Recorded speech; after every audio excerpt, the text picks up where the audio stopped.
एं वर्मा वरुणन्दुरुद्रमरुतः स्तुवन्तुवन्ति दिव्यैः स्तवैः वेदैः साङ्गपदक्रमोपनिषदैर्गयान्ति यं सामगाः ध्यानावस्थितः तद्गतेन मनसा पश्यन्ति यं योगिनो यस्यान्तं न विदुषुरासुरगणा देवाय तस्मै नमः।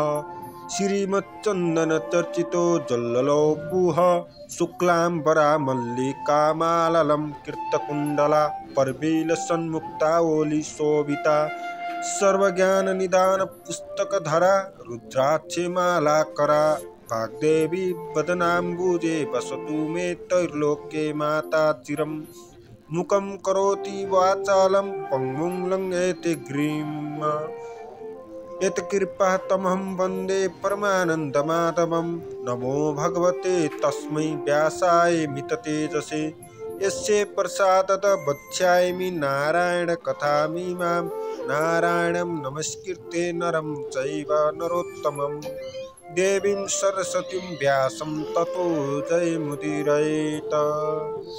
सबैजनाले श्री स्वस्थानी माताको पुस्तकमा पुष्पाञ्जली अर्पण गर्नुहोस्। अब आज हामी 10औं अध्याय वाचन गर्न जाँदैछौँ।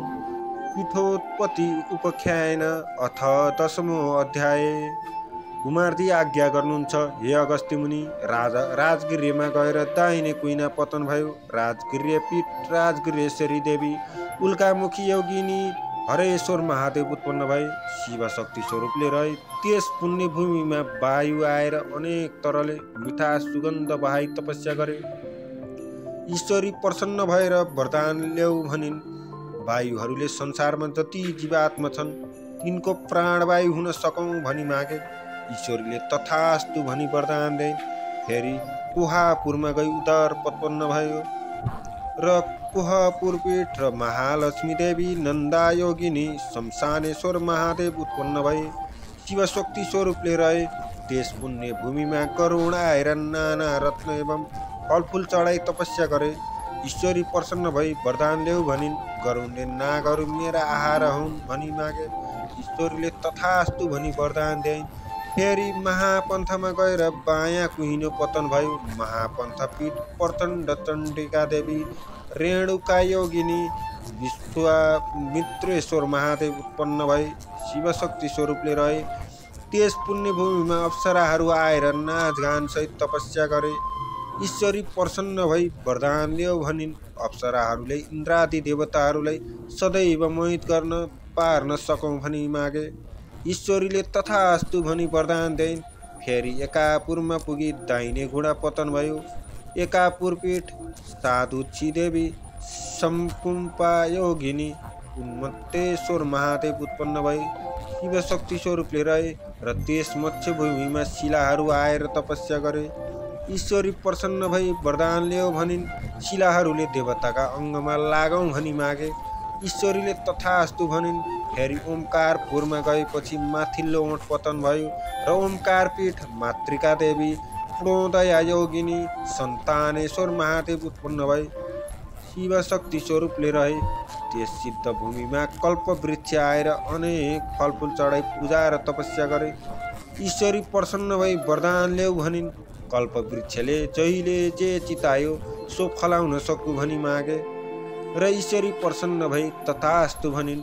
फेरि उज्जैनमा पुग्दा रगतको डल्ला पतन भयो र उज्जैनी पीठ महाकाली देवी लल्लजिहा योगिनी र झम्केश्वर महादेव उत्पन्न भए। शिवशक्ति स्वरूपले रहे र त्यस मोक्ष भूमिमा हिमालय पर्वत आएर तपस्या गरे।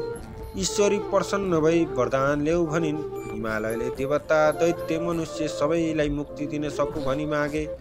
ईश्वरीले तथास्तु भनिन्। फेरि जयन्तीपुरमा पुग्दा कलेजो पतन भयो र जयन्तीपुर पीठ जयन्ती देवी खेचरा योगिनी कल्पेश्वर महादेव उत्पन्न भए।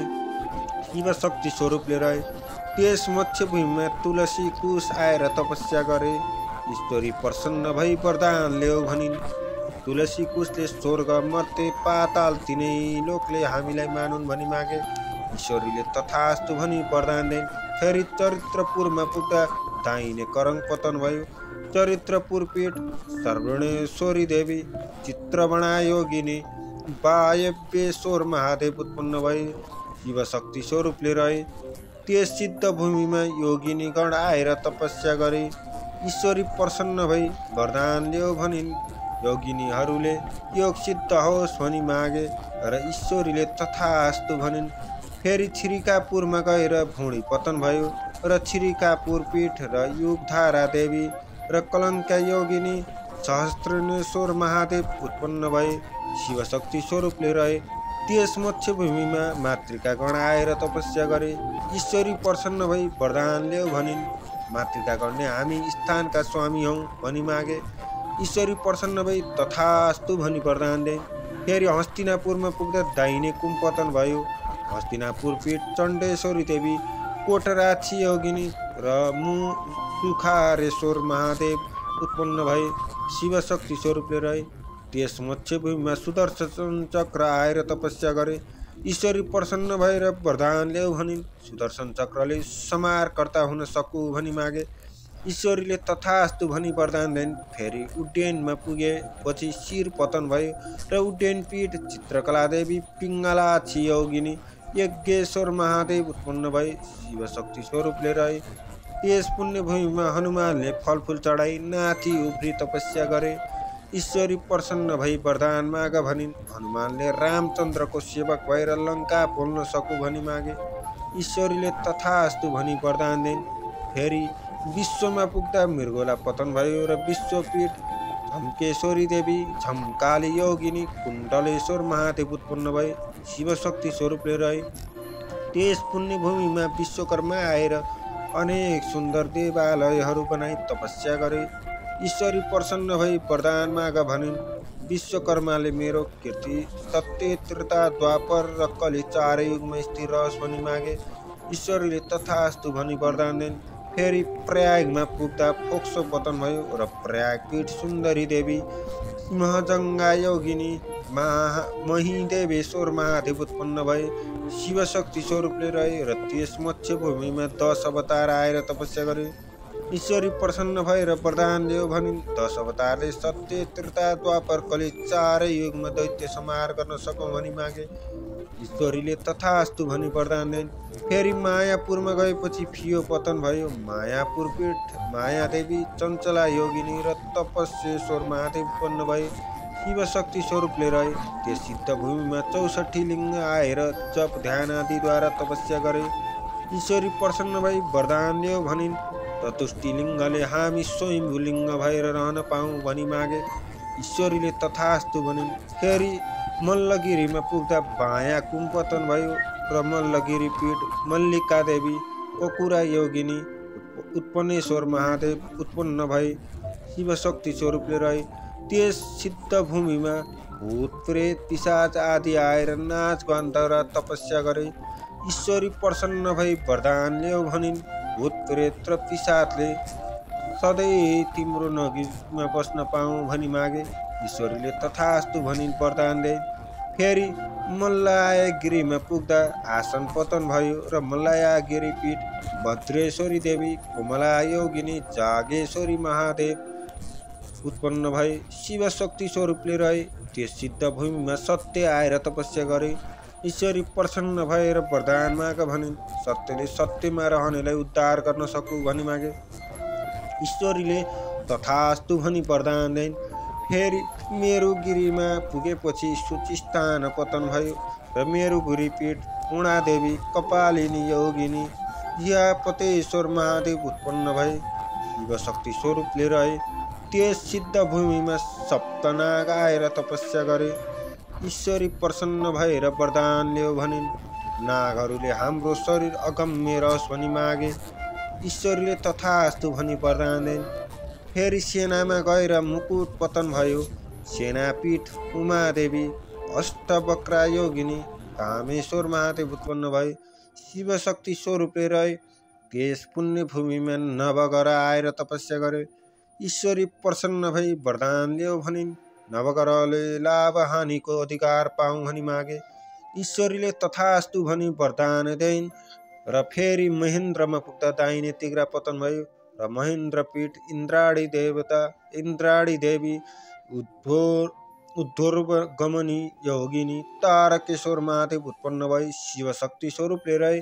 त्यस सिद्ध भूमिमा लक्ष्मी आएर नाना रत्न र द्रव्यादि चढाई तपस्या गरिन्। ईश्वरी प्रसन्न भएर वरदान माग भनिन्। लक्ष्मीले कार्तिक कृष्ण अमावास्याका दिन सम्पूर्ण लोकले मेरो पूजा गरून् भनी मागिन्। ईश्वरीले तथास्तु भनी वरदान दिन्। फेरि हिरण्यपुरमा पुगेर सुतिस्थान पतन भयो र हिरण्यपीठ नवरत्नेश्वरी देवी त्रिपुरेन्द्र योगिनी नारदेश्वर महादेव उत्पन्न भई शिवशक्ति स्वरूपले रहे। त्यस पुण्यभूमिमा सरस्वती आएर अनेक स्तुति र तपस्या गरिन्। ईश्वरी प्रसन्न भई वरदान माग भनिन्। सरस्वतीले समस्त जीवात्माको बोलीमा मेरो निवास होस् भनी मागिन्। ईश्वरले तथास्तु भनी वरदान दिन्। फेरि बानरपुरमा पुगेर बायाँ तिग्रा पतन भयो र बानरपीठ कामेश्वरी देवी भेरुण्डा योगिनी वेदान्तेश्वर महादेव उत्पन्न भए शिवशक्ति स्वरूपले रहे। त्यस मत्स्य भूमिमा कमल आदि अनेक पुष्प आएर मिठो सुगन्ध फिजाई तपस्या गरे। ईश्वरी प्रसन्न भई वरदान माग भनिन्। फुलहरूले पूजा कालमा प्रशस्त हो भनी मागे र ईश्वरीले तथास्तु भनी वरदान दिइन्। फेरि महालक्ष्मीपुरमा गएर बायाँ करङ पतन भयो। महालक्ष्मीपुर पीठ कमलाक्षी देवी दिगम्बरा योगिनी त्रिकुटेश्वर महादेव उत्पन्न भए शिवशक्ति स्वरूपले रहे। त्यस सिद्ध भूमिमा अणिमादि अष्टसिद्धि आएर योग मार्गले तपस्या गरे। ईश्वरी प्रसन्न भई वरदान माग भनिन्। अष्टसिद्धिले अमर हौ भनी मागे।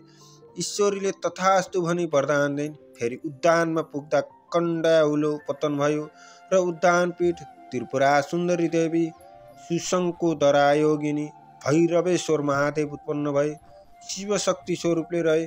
त्यस पुण्यभूमिमा मेघ आएर मानसोपचारले पूजा र तपस्या गरे। ईश्वरी प्रसन्न भई वरदान माग भनिन्। मेघले समस्त संसारलाई जलदान गरी उद्धार गर्न सकु भनी मागे। ईश्वरीले तथास्तु भनी वरदान दिइन्। फेरि छाया छत्रमा पुगेर शेष रहेका सबै अङ्ग पतन भए र छाया छत्रपीठ छत्रेश्वरी देवी सुशकोदरा योगिनी पिशाचेश्वर महादेव उत्पन्न भए शिवशक्ति स्वरूपले रहे। त्यस पुण्य भूमिमा अष्टभैरव आएर नाना उपचारले पूजा एवं तपस्या गरे। ईश्वरी प्रसन्न भई वरदान माग भनिन्। अष्टभैरवले मातृकागणको अधिपति हौँ भनी मागे। ईश्वरीले तथास्तु भनी वरदान दिइन्। हे अगस्त्य मुनि, यस्तै किसिमले जुन जुन स्थानमा सतीदेवीको अङ्ग पतन भयो त्यहाँ एक एक पीठ र स्वयम्भू लिङ्ग उत्पन्न हुँदै गयो र समस्त पीठको सङ्ख्या 7.5 करोड छ र त्यसमध्ये 50 पीठको मात्र दर्शन गरे पनि अवश्य मुक्ति प्राप्त हुन्छ। मनुष्य जन्म पाएर ती 50 पीठमा एक पीठको पनि दर्शन गर्न सकेन भने त्यसले जन्म लिएको व्यर्थ